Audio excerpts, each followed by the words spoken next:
Muito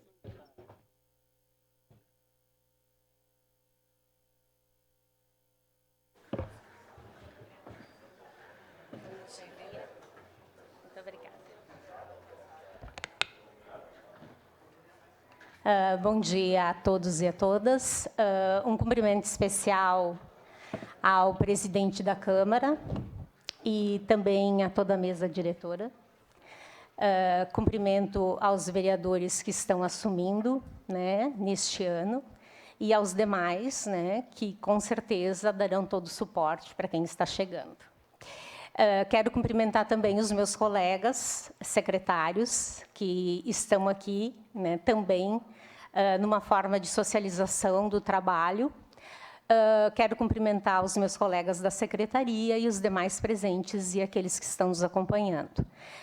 Neste momento, eu faço a entrega, conforme a emenda da lei orgânica, do relatório anual descritivo de 2022 e também anexo à apresentação que vai ser colocada hoje.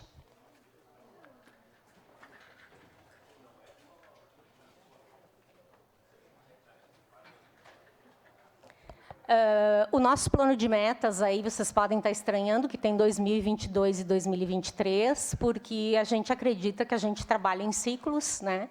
E o 2023, ele traz muitas coisas de 2022. Pode passar, por gentileza.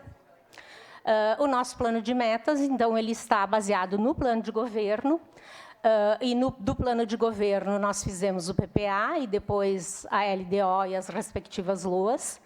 E, a partir daí, então, a gente organizou a nossa proposta enquanto Secretaria de Educação. A ODS 4, né, que tanto o plano de governo ele está organizado também a partir dos Objetivos do Desenvolvimento Sustentável, e, no caso da educação, né, é a ODS 4, especialmente assegurar uma educação inclusiva, equitativa e de qualidade, promovendo oportunidades de aprendizagem ao longo da vida para todos até 2030. Pode passar, por gentileza. Então, aí estão os Objetivos do Desenvolvimento Sustentável, que são correlatos, né, à educação, que significam principalmente a questão da infraestrutura, um atendimento especial à primeira infância, resultados eficazes, a questão de níveis básicos de aprendizagem para todos e para todas, especialmente a questão da apropriação da matemática e a questão da alfabetização na idade certa, e a questão da igualdade de acesso sem qualquer distinção. Pode passar. Aí são os números da secretaria, até para a gente ter um marco situacional, né, do que a gente, da onde que a gente está falando, até para a gente estar todo mundo na mesma página. Hoje, em 2022, desculpa, a secretaria atendia 31.700 alunos, mais ou menos, né, isso do ensino fundamental, 12.000 da educação infantil, e para dar conta de tudo isso, a gente tem aproximadamente 4.000 profissionais. Nós temos, em 2022, aproximadamente 51.000 refeições diárias, né, tanto para a educação infantil quanto para o ensino fundamental. São mais de 10 quilômetros percorridos diariamente para o transporte escolar, para a garantia do acesso, em 42 roteiros.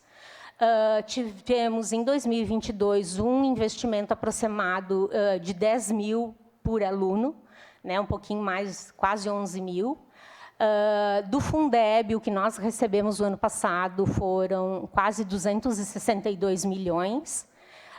Do PEAT, que é o transporte escolar que advém do governo estadual, um pouco mais de 2 milhões. E do governo federal, um pouco mais de 617 mil reais. Pode passar. Quais são os indicadores, então, que nós temos? Pode passar, por gentileza. Então, o primeiro é o indicador de atendimento, e aí está a evolução do atendimento da educação infantil, né, de 0 a 5 anos. O azul é a etapa de pré-escola, 4 e 5, a creche, então, 0 e 3 anos em marrom.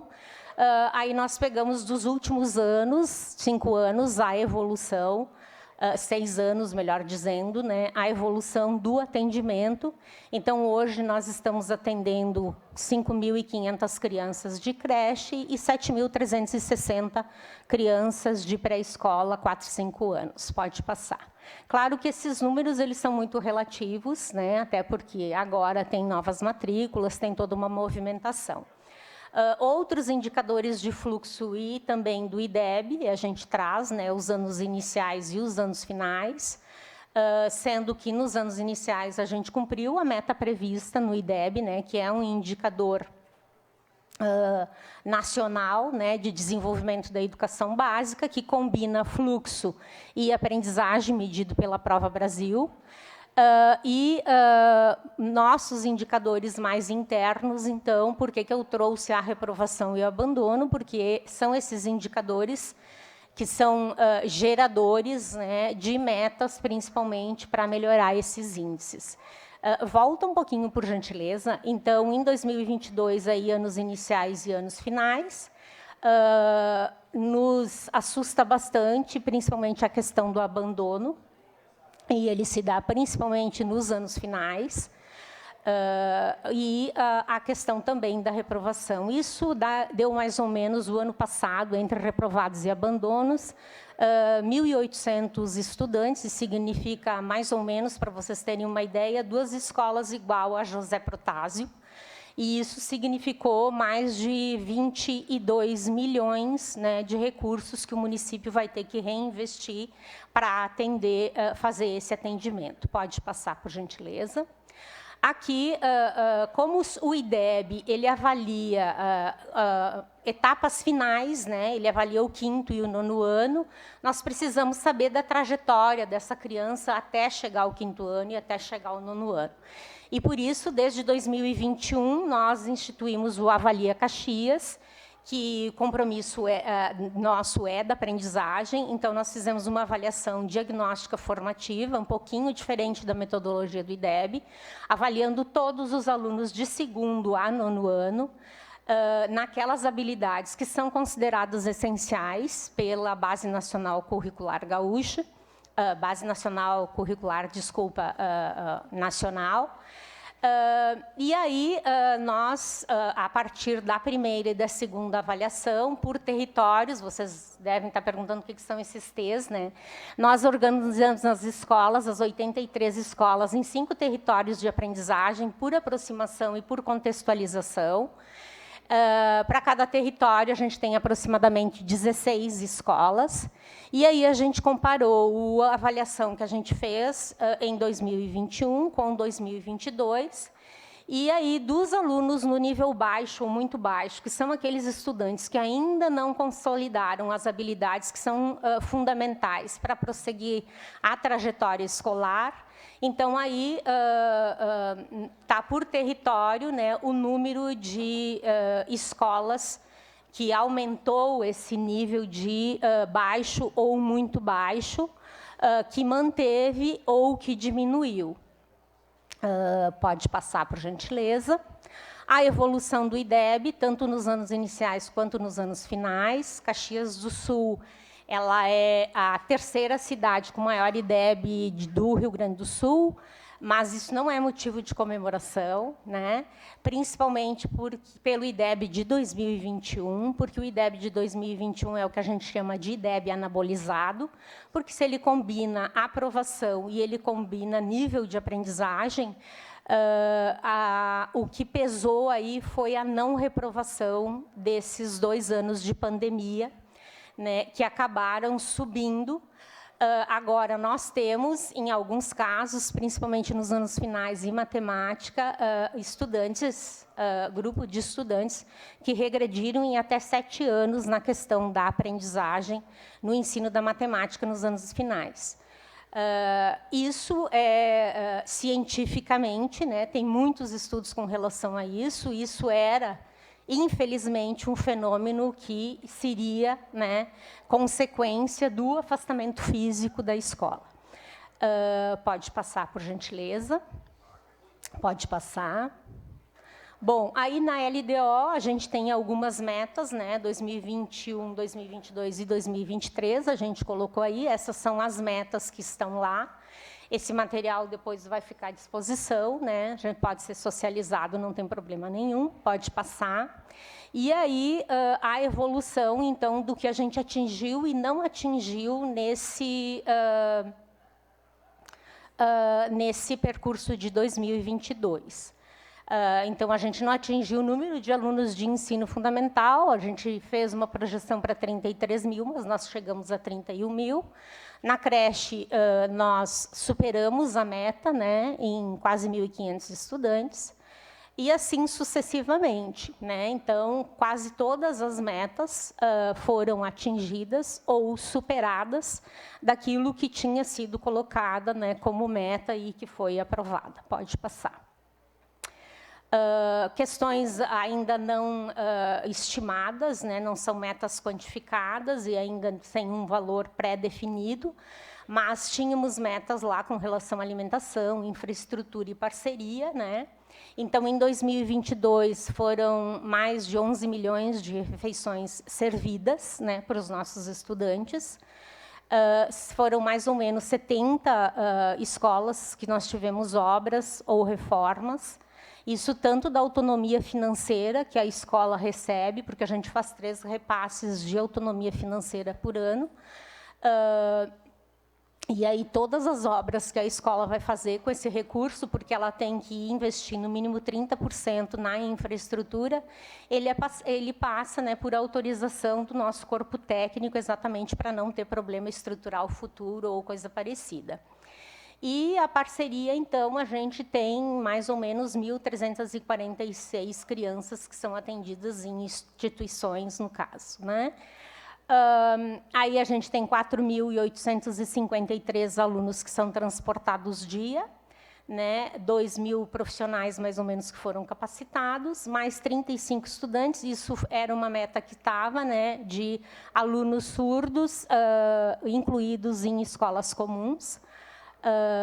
E 100% de atendimento pedagógico qualificado, que é a formação, e a gente tem que aqui colocar também, né, que o nosso corpo de professores, a ampla maioria, mais de 90%, ele tem pós-graduação. Então, a gente, via de regra, já de saída, a gente tem um corpo técnico bastante qualificado. Pode passar, por favor.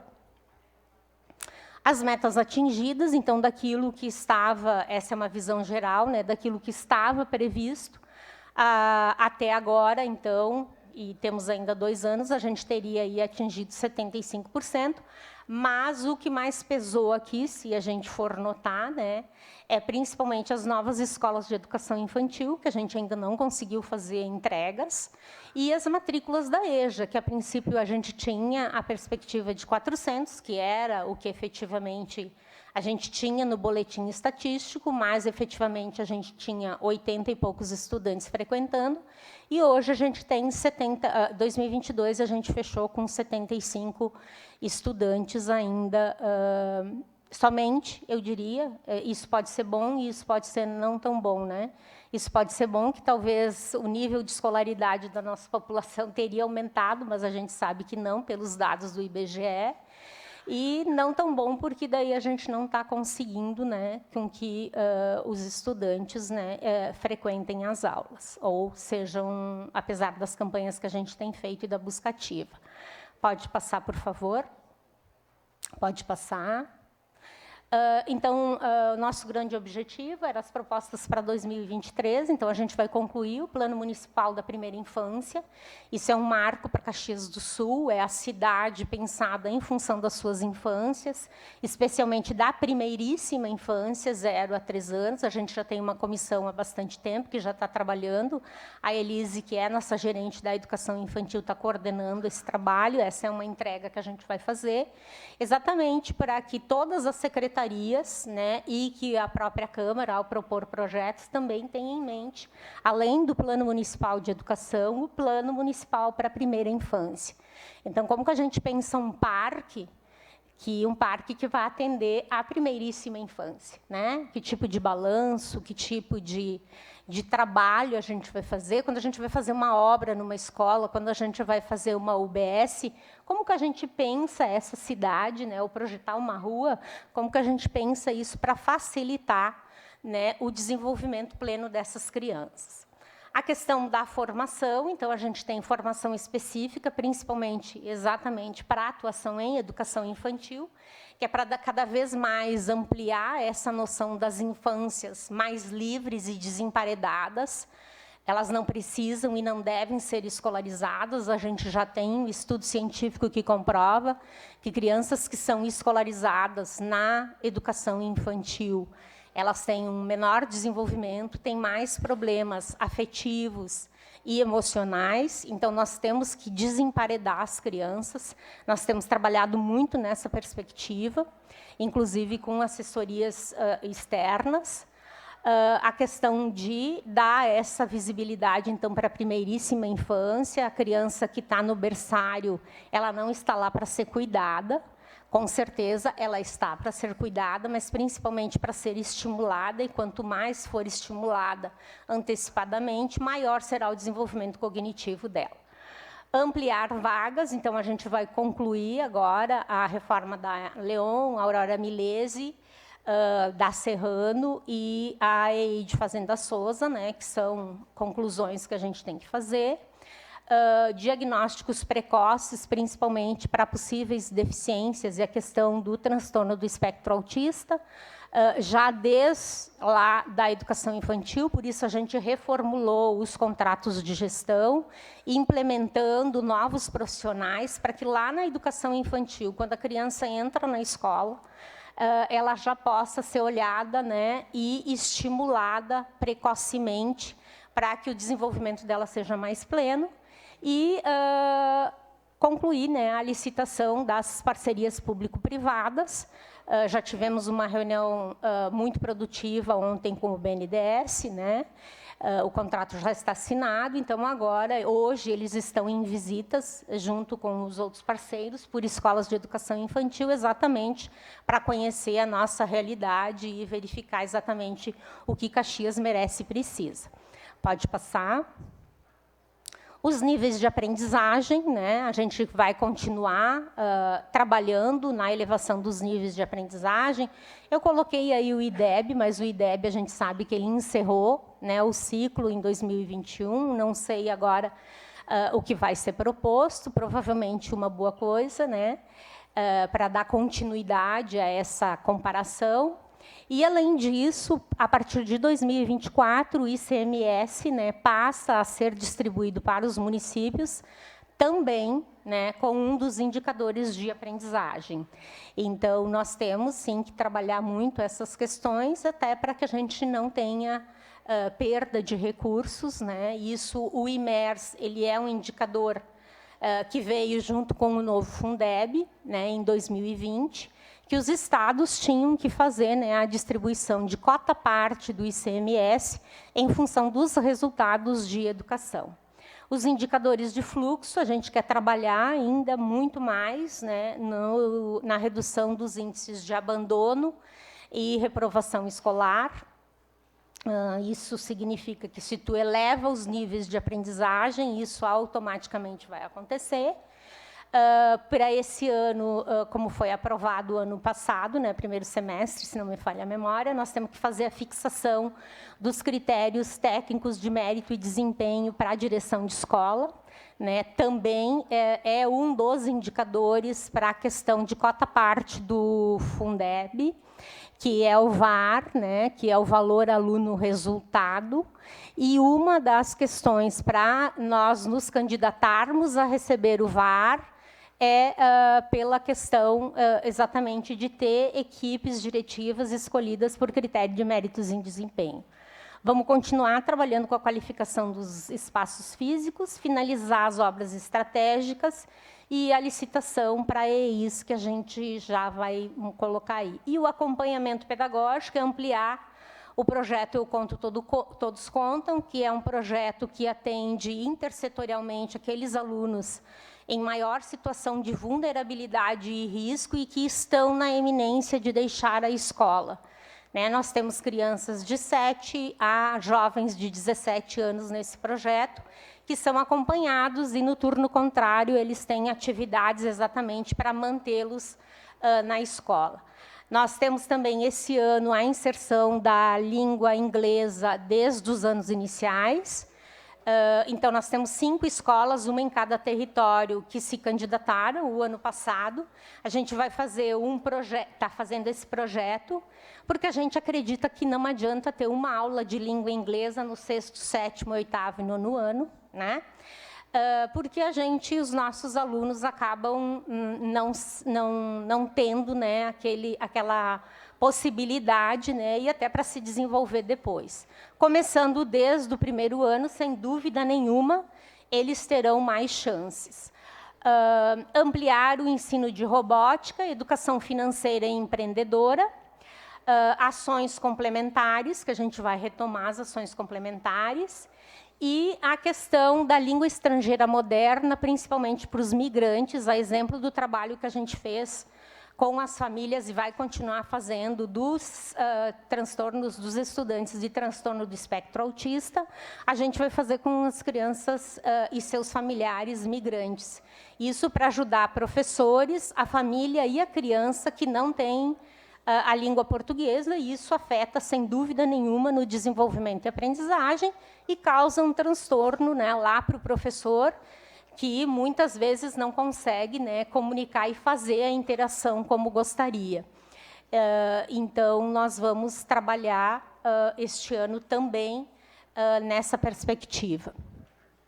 Nós temos hoje aproximadamente 700 estudantes espalhados em todos os territórios, né, que são migrantes, principalmente haitianos e venezuelanos. Pode passar, por gentileza. Pode passar, que eu acho que isso é um assunto de bastante interesse, né? O investimento previsto, então, para 2023 é aproximadamente 34 bilhões. A conclusão de 6 obras estratégicas, depois a gente mostra quais são as 6 obras, 50% de conclusão do PPCI, e o PPCI das escolas do primeiro lote, que são 10 escolas aproximadamente.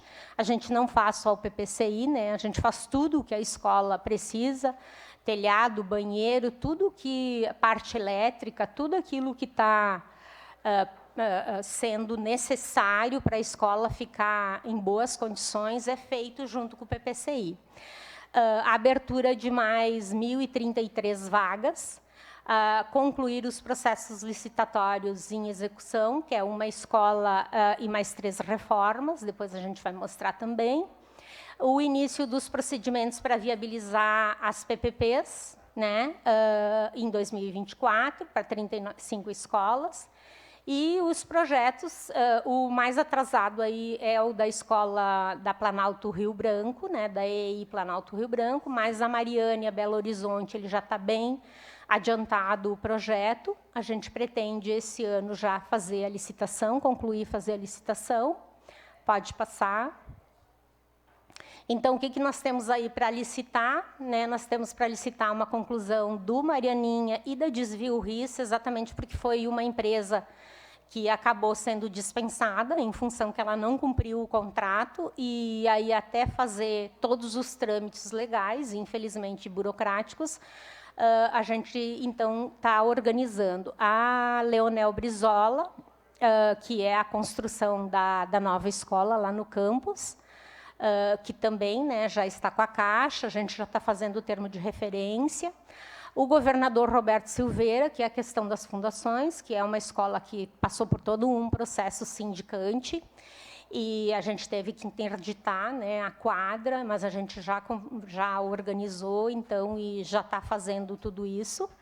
E a Desvio Risso, que eu já conversei também. Em licitação, então, o PPCI, né, que é a reforma das 10 escolas de ensino fundamental, a Firmino Ferronato, a EI Santo Antônio, que é a construção de uma nova escola ali na região Serrano, e a reforma completa do Rosário de São Francisco, que essas duas, a Firmino, acho que tem a autorização de início agora esta semana, e a Rosário deve estar saindo também.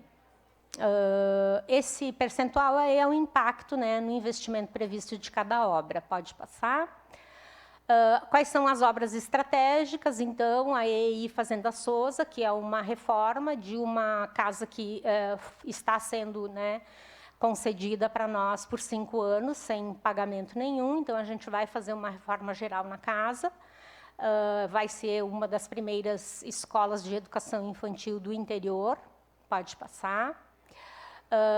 A Laurindo Fórmulo, a gente está em negociação, porque a gente apresentou 3 propostas para a comunidade, está trabalhando com elas.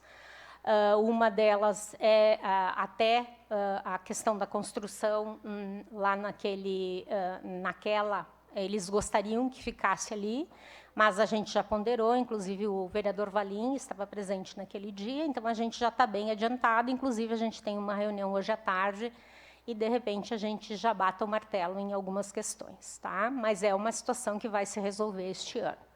Pode passar. A Aurora Milese, né, que o andamento aí está 31%, porque, na realidade, agora está se fazendo pintura e outras coisas.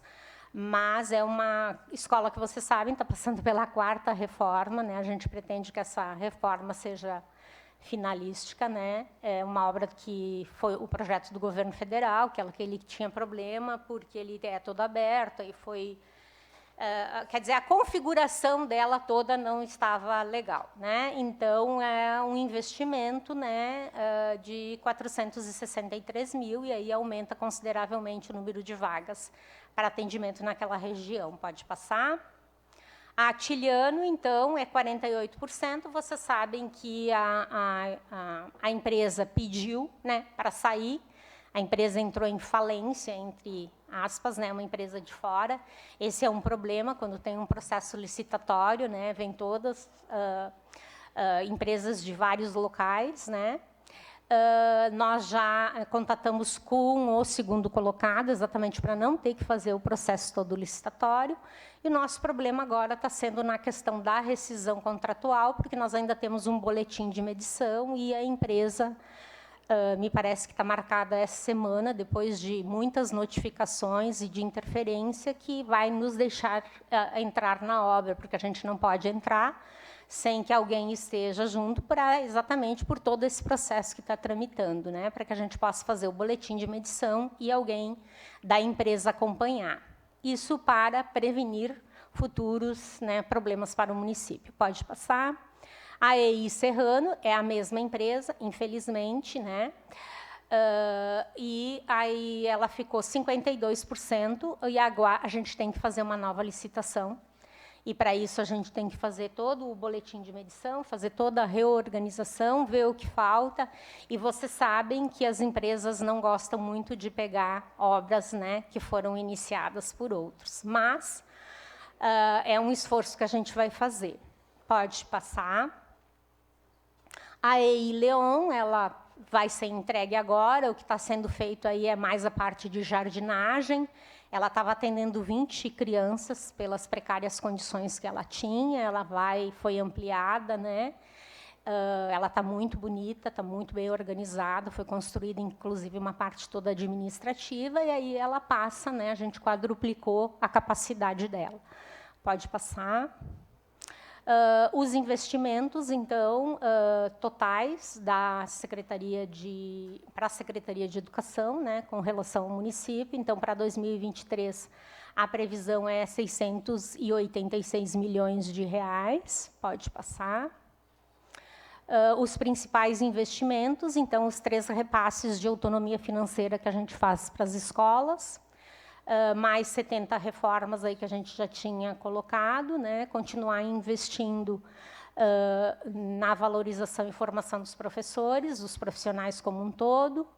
A gente tem aí uma diminuição dos estudantes transportados diariamente, exatamente porque a gente reorganizou alguns roteiros, fez um estudo bem amplo, né? Vai continuar com as 11 milhões, e a gente tem algumas escolas que vão entrar no prato saudável, né? Se não me falha a memória, são 14, né? 14 escolas prioritárias, onde as crianças vão receber o café da manhã e o almoço, tanto os da manhã quanto os da tarde. Os da tarde recebem o almoço e depois o jantar antes de ir para casa.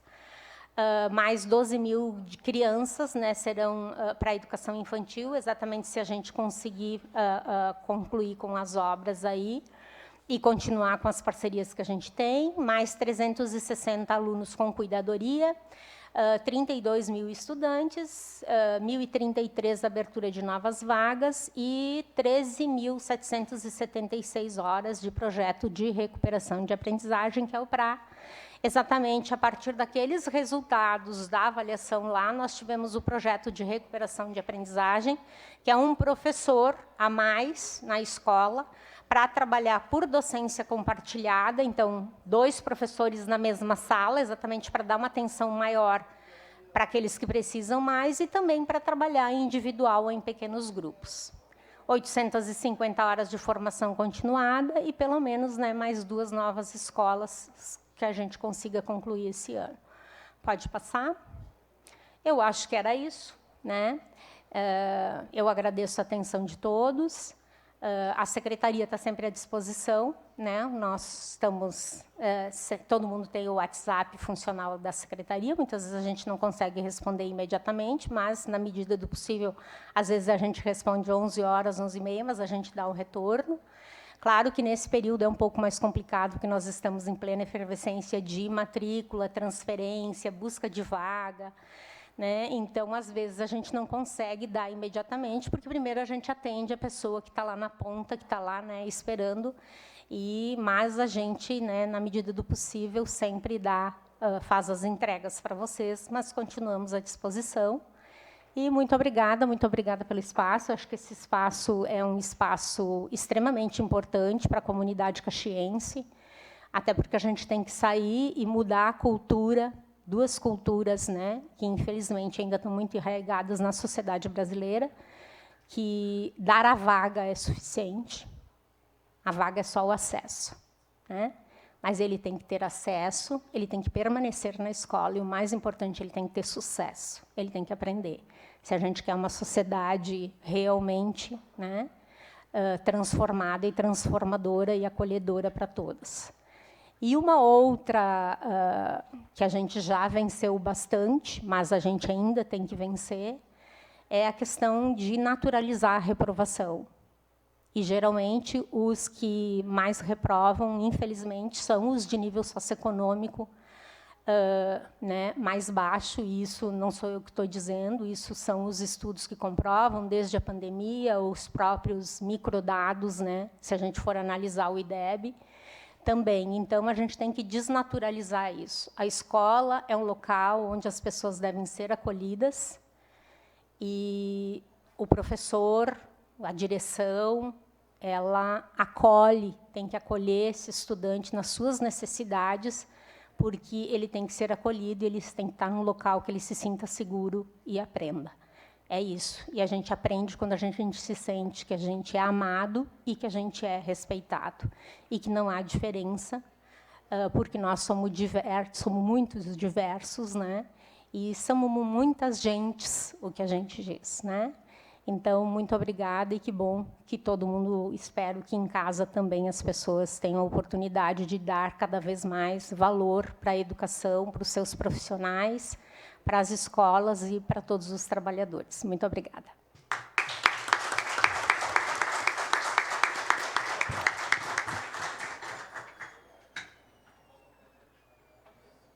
Obrigado, secretária.